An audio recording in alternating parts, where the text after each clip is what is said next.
Let me ask you, and I'm gonna put you on the spot right now. Who is the worst dressed teammate you've ever played with? It was just like, bruh, come on. And he's my guy too, my guy, great guy, but. Oh! Welcome to the first episode of the second season of Tunnel Takedown. Now, this is the only show where we care about what you wore and not how you scored, okay? I'm Racks Hogan. My first new co-host, the lovely Gia Seo. I heard you got your start with Alicia Keys. 9 years ago now, she was my first job at Reebok. Some of the brands I work with as a creative director now have come 360, so Reebok, Adidas, and Nike. Hey, my second co-host, 14-year NBA veteran, NBA champion, infamous Kobe Flinch originator, Matt Bars. Man, go ahead and tell them who you are. I know who you are. Go ahead, I'm hella excited. NBA vet, champ with the Golden State Warriors 2017. Hooping Stoner. Appreciate you. Yes, stylist Stoner. How you doing? You know, excited to be here, man. Just being on the other side now, you know, being a player, knowing how serious guys took that walk in, you know, being able to critique it now, it's gonna be fun.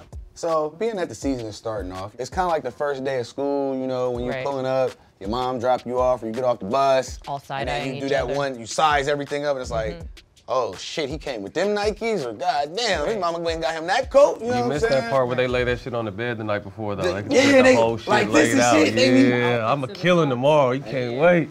Some people is on new teams, some people is new to the league, period. So this is like they rookie inauguration, you know, and them coming down, but they didn't know we was watching. Cause guess what? We watching. I'm gonna let y'all go first, you know what I'm saying? Gia, let us know who your best dressed for this week was.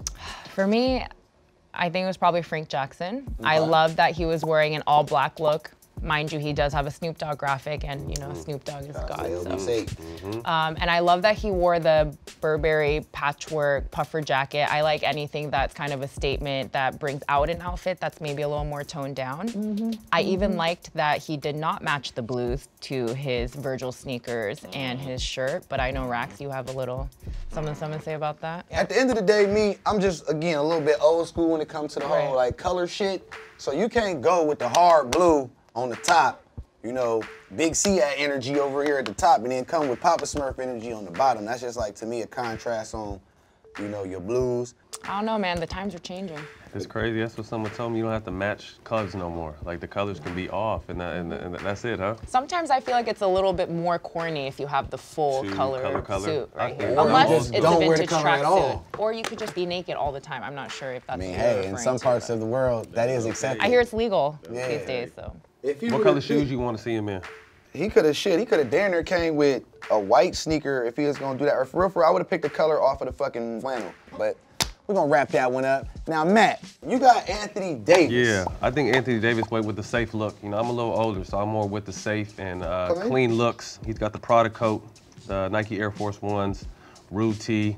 Got your favorite jeans on. Yeah. Them Amiri boys and that Richard Mille watch. So, like I said, clean, fits his body. One thing about NBA players that we're so large that you kind of really have to understand what your torso and leg ratio is, because we're not off the rack type people. You know, I played with a couple off the rack players that were little. They could grab anything, but you know, once you get past that 6'4", 6'5", you really got to be strategic with what you wear and how it fits, and I think he did a good job with it. I can't do a light wash skinny jean like that. So for me, that's where he lost points. And on top of that, the tongue. That tongue on that shoe with like that marble gray sock. Well, his damn pants ain't meeting his shoes, so I mean, what else was it? What the hell? You wanted to pull his shoes up a little bit? Yeah. Really, to be honest with you, a lot of people wear their jeans. I even wear my jeans this length in California. It's a little different out there. I probably wouldn't have went with the socks. I would have went with the naked ankle. Okay, there we go. There we go. Yeah. My personal pick for this week was Austin Rivers. Alchemist Elvis knit sweater, okay?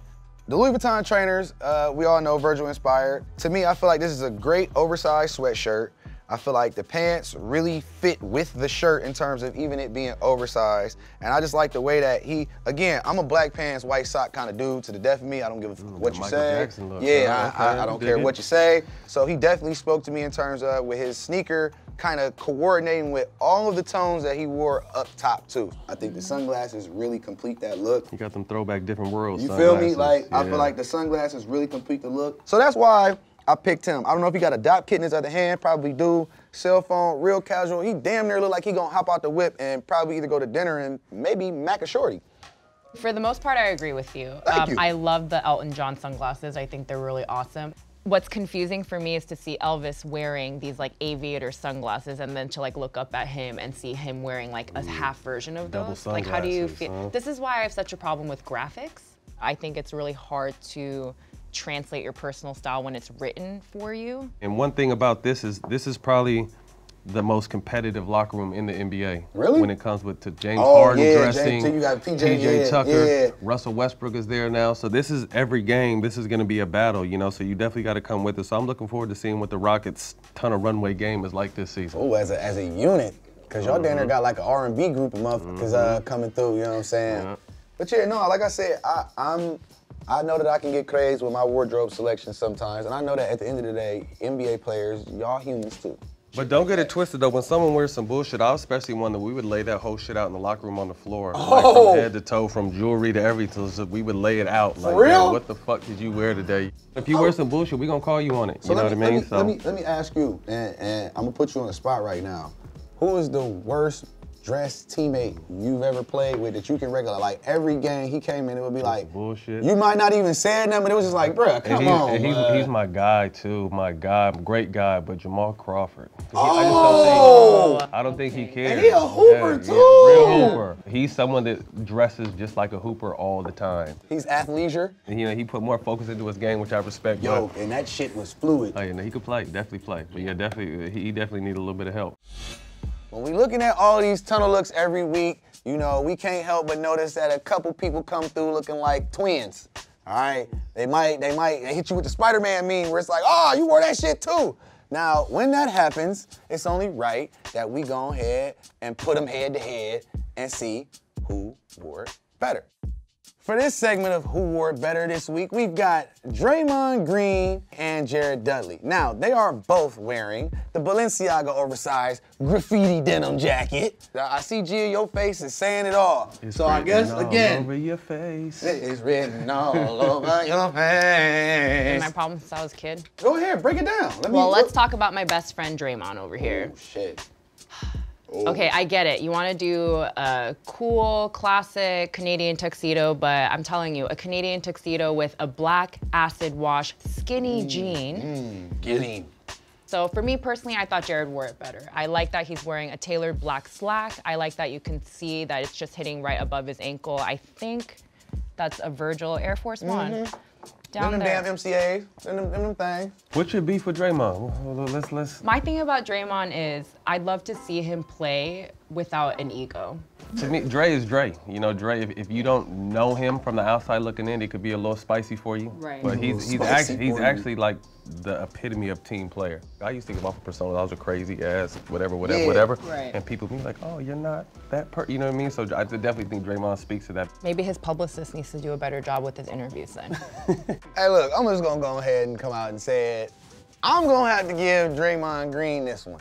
Jared Dudley looks like someone gave that to him and told him to wear it. It's kind of like, hey guys, look, I'm a part of the crew now. Look, I got some cool clothes. You gotta stop making fun of me? To me, fashion overall it's never about the clothes. It's how you wear it. It's how you carry yourself in the you know what gear. I mean? Confidence in and what you you could wear. definitely see the way Draymond carries himself. Is like I said, he don't, whether we like it or not, he doesn't give a fuck. And I respect that. If we had to go off of the outfit alone, I will agree with you. I like the denim, the white, the black, the blue, all that goes perfect. But in terms of, I will score more points than your team in this denim jacket, I gotta give it to Draymond. As we know, NBA players for the most part make a lot of money, but in my opinion, just because you make a lot of money, it does not mean that you know how to put brands or looks together. I agree. The heavily branded things like that, it's like, we get it. You have a lot of money. Do you really need to also wear it on your body? I think that's more new money. I think that's when the young kids finally get money and they try to get a name. Everything I'm wearing, even my underwear have a, a name brand. So I think that's what that more is. So I think as they kind of evolve and get some years in the league, they understand they could tone it down a little bit and kind of find their true, whatever that may be. Right, their own actual personal identity, style, right?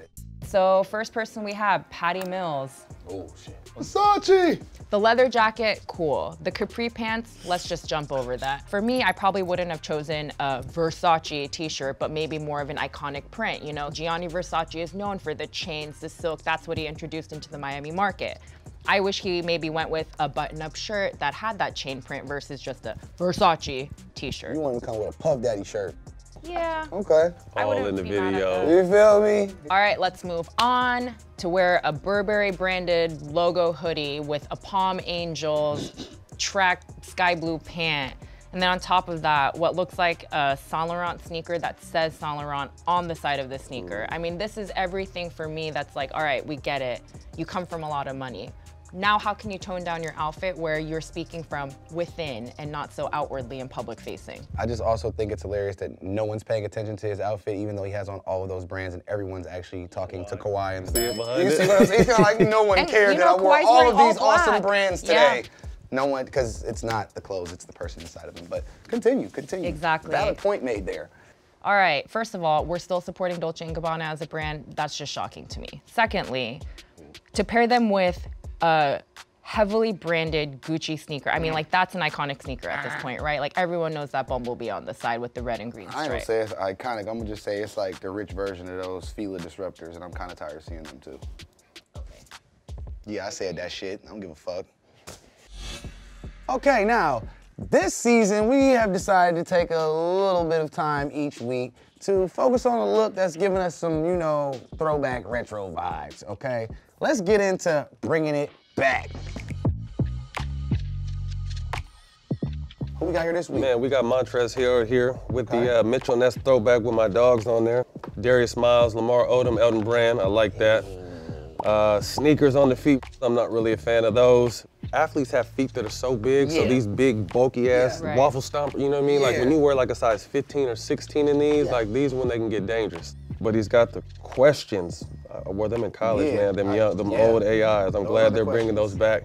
The thing is, the shirt and the shoes do so well with meshing with the pants that you don't even really notice that they're friggin' plaid stripe, pants. You know what I mean? Right. So I like that.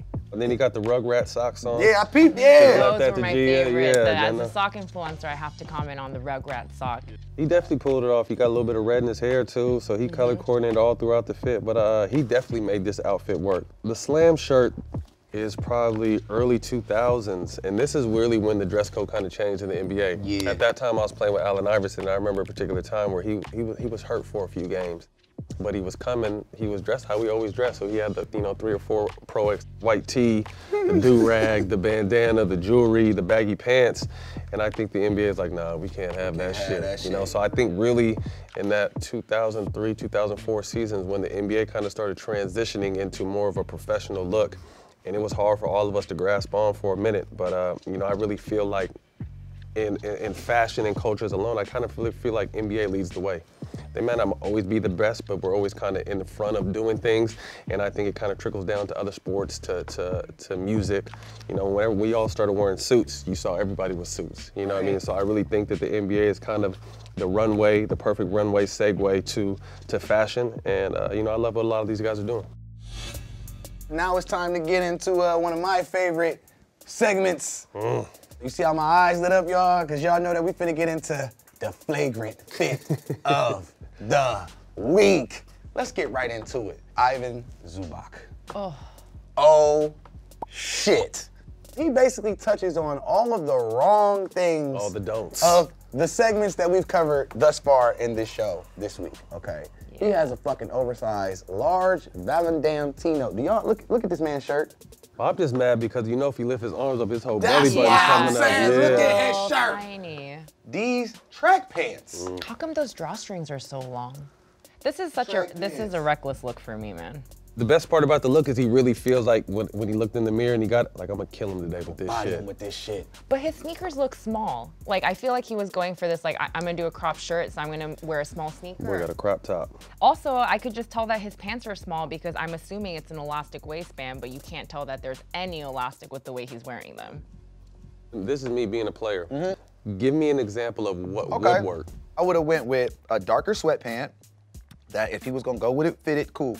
I would have went with a larger shirt that would have been the opposite color of my sweatpants, and then I would have went with a classic sneaker of some sort. It could have been as simple as putting on a full black hoodie, a baggy one, over this pant. I'm not even mad at that pant. It just makes me mad because they're really small on him. Real little.